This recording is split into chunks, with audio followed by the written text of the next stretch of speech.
ఇప్పుడు correct plus half inch పైన hand హైట్కి, plus ఇక్కడ కూడా మనకి కరెక్ట్ హాఫ్ ఇంచి పైన.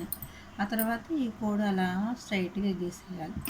గీసిన తర్వాత ఇప్పుడు ఇది స్ట్రైట్గా మనం ఒక స్ట్రైట్ గీత గీసుకోవాలన్నమాట.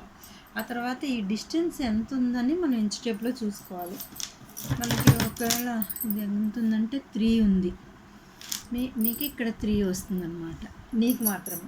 ఇప్పుడు ఏం చేయాలంటే ఇక్కడ నుంచి ఒక స్ట్రైట్గా ఒక 3 ఇంచెస్కి స్ట్రైట్గా వచ్చేసి అలా అలా వచ్చేసి ఇలా ఇక్కడ నుంచి ఇలా స్లీవ్ రౌండ్. ఆ తర్వాత 1 ఇంచ్కి మనం ఇక్కడ స్ట్రైట్ 1.5 1 ఇంచు. ఇప్పుడు మెజర్మెంట్ ఏంటంటే ఇది ఎంత ఉందని చూసుకుందాం. హాఫ్ ఇంచి కిందకి దింపి మార్క్ చేయాలన్నమాట. మార్క్ చేసేటప్పుడు 8.5 ఉంది. ఇప్పుడు నీకు స్లీవ్ రౌండ్ దీనిలో 9 వస్తే అది 8.5 వస్తే ఓకే, సరిపోతుంది. ఎందుకంటే ఇది ఎక్స్పెండ్ అవుతుంది కాబట్టి హ్యాండ్. ఇప్పుడు మనం హ్యాండ్ రౌండ్ ఎంత ఉందని చూసుకుందాం. ఇక్కడ దీన్ని మాత్రం ఇట ఎడ్జ్లోనే పెట్టి చూడాలి, దానికైతే హాఫ్ ఇంచ్ దింపాలన్నమాట. దింపి చూడాలి.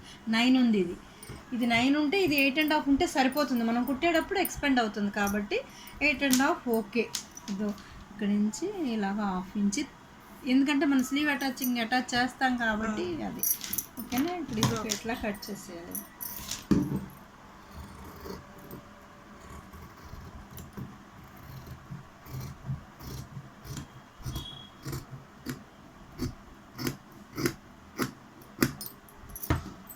ఇక్కడ ఒక అరకత్తు ఉంటే ఆ ఎక్స్ట్రా పీస్ కూడా ఉంచేసుకోవచ్చు, లేదంటే కట్ చేసుకోవచ్చు. 1.5 కావాలంటే లైనింగ్ కాబట్టి మనం కొంచెం రోజులు ఎక్కువ యూజ్ చేస్తాం కాబట్టి ఉంచుకోవచ్చు. అది ఇక్కడ హాఫ్, మళ్ళీ ఇక్కడ ఒక అరకత్తు వేయాలి. వేస్తే మనకి సెంటర్ మార్క్ అనమాట అది. ఇప్పుడు దీన్ని ఒక పక్క మాత్రం తీసుకునేలాగా మనం ఏం చేయాలంటే లో మార్క్ చేయాలి. ఇక్కడి నుంచి ఇట్లాగా ఇక్కడ దీంతో కలిపేయాలి. ఇప్పుడు ఇలా ఇక్కడి నుంచి అయినా కట్ చేయొచ్చు, లేదంటే అలా పైనుంచి కూడా కట్ చేయొచ్చు అనమాట. మోస్ట్లీ నేను పైనుంచే కట్ చేస్తాను, అసలు వీడియో తీయడానికి ఇదిగా ఉంటుందని. ఇక్కడ అరకత్కి ఇక్కడ ఒక అరకత్. ఇప్పుడు మనం ఇట్లా తీసినప్పుడు ఏమవుతుందంటే ఇలా ఇక్కడ హాఫ్ ఇంచి ఇలాగ వస్తుంది అనమాట ఇక్కడ. ఓకేనా, అంతే. ఇది అయిపోయింది, హ్యాండ్ అయిపోయింది. స్టార్ట్ చేయి తర్వాత.